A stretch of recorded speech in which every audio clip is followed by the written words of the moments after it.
ৰঙিয়াৰ জৱাহৰলাল নেহৰু শিশু বিদ্যালয়ত উত্তপ্ত পৰিস্থিতি। শ্ৰেণীকোঠা এৰি কণ কণ ছাত্ৰ-ছাত্ৰী নামিল প্ৰতিবাদত। বিদ্যালয়খনৰ প্ৰধান শিক্ষক স্থায়ী নিযুক্তিৰ লগতে আন এগৰাকী শিক্ষকক বদলি কৰাক লৈ উত্তপ্ত হ'ল বিদ্যালয়ৰ চৌহদ।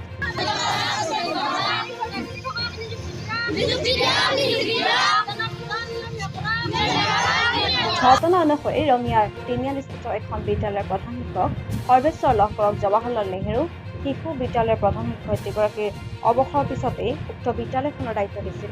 কিন্তু একেজন শিক্ষককে দুয়োখন বিদ্যালয়ৰ প্ৰধান শিক্ষক হিচাপে দায়িত্বভাৰ লোৱাত অসুবিধাৰ সন্মুখীন হৈছে প্ৰধান শিক্ষক সৰ্বেশ্বৰ লহকৰ। ইফালে জৱাহৰলাল নেহৰু শিশু বিদ্যালয়ৰ আন এগৰাকী শিক্ষক বাহৰুল ইছলামৰ বদলিক লৈও ছাত্ৰ-ছাত্ৰী অভিভাৱকসকলৰ মাজত চলিছে তীব্ৰ প্ৰতিক্ৰিয়া।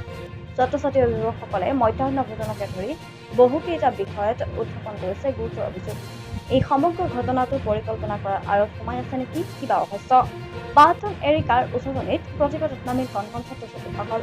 আচলতে কোন সঁচা কোন মিছা বিভাগীয় কৰ্তৃপক্ষৰ তদন্ততহে ওলাই পৰিব প্ৰকৃত ৰহস্য। বাতৰি সম্প্ৰচাৰৰ পিছতে কি ব্যৱস্থা গ্ৰহণ কৰিব কামৰূপ জিলা শিক্ষা বিষয়া তপন কলিতাই সেয়া সময়ত হ'ব লক্ষণীয়।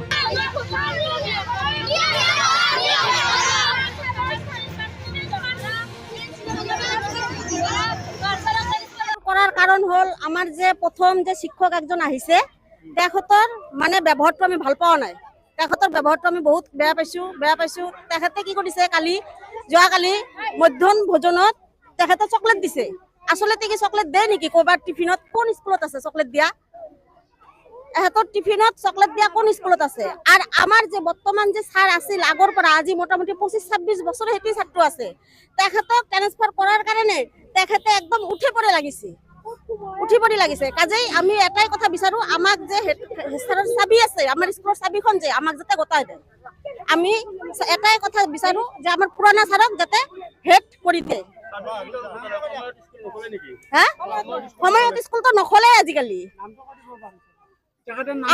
আমি বাৰুল ছাৰক বিচাৰো, তেখেতক যদি হেড ছাৰ কৰে, তেখেতৰ ব্যৱহাৰ অতি ভাল। তেখেতৰ ব্যৱহাৰ চবৰ লগতে তেখেতৰ ব্যৱহাৰ ভাল। তাই নিয়মত স্কুল চলায়, নিয়মত বাচ্চাগুলোৰ লগত ভাল ব্যৱহাৰ কৰে, নিয়মত পঢ়া শুনা কৰায়। কিন্তু এতিয়া বৰ্তমান যিটো হেড ছাৰ আহিছে 5 মিনিট স্কুলত আমি দেখা নাপাওঁ, তাক দেখাই নাপাওঁ আমি স্কুলত। কেতিয়া আহে কেতিয়া যায় আমি ক'বই নোৱাৰো। মানে যোৱা শুক্ৰবাৰ শনিবাৰে বন্ধ আছিলে। শুক্ৰবাৰে মই এওঁলোকক চাবি তাবি দি মই যে সোমবাৰ মঙলবাৰ স্কুলত আহিব নোৱাৰিম, মই ছুটি ল'ম, স্কুলখন চলাব আপোনালোক, মই বেমাৰৰ কাৰণে ডক্টৰৰ তাত যাম গুৱাহাটীত। আচ্ছা যে নহওক তেওঁলোকে চলালে। সোমবাৰে হঠাৎ মোক ফোন কৰিলোঁ, মই গুৱাহাটীত আছোঁ, বোলে হেৰি মিড-ডে মিল আজি বাহিৰলৈ অনা নাই। এতিয়া বোলে দোকানত গৈছিল, হেৰি দিয়া নাই, দোকানী বস্তু দিয়া নাই। বোলে এটা কাম কৰক, আপোনালোকে পইচা অলপ উঠাই পেলাই যি বস্তু লাগে ৰান্ধনীৰ দ্বাৰা আনি পেলাই বনাওক। তাৰপিছত সোমবাৰটো গ'ল এনেকৈ। মঙলবাৰ কালিওতো মই নাই, মই ছুটিতে আছোঁ।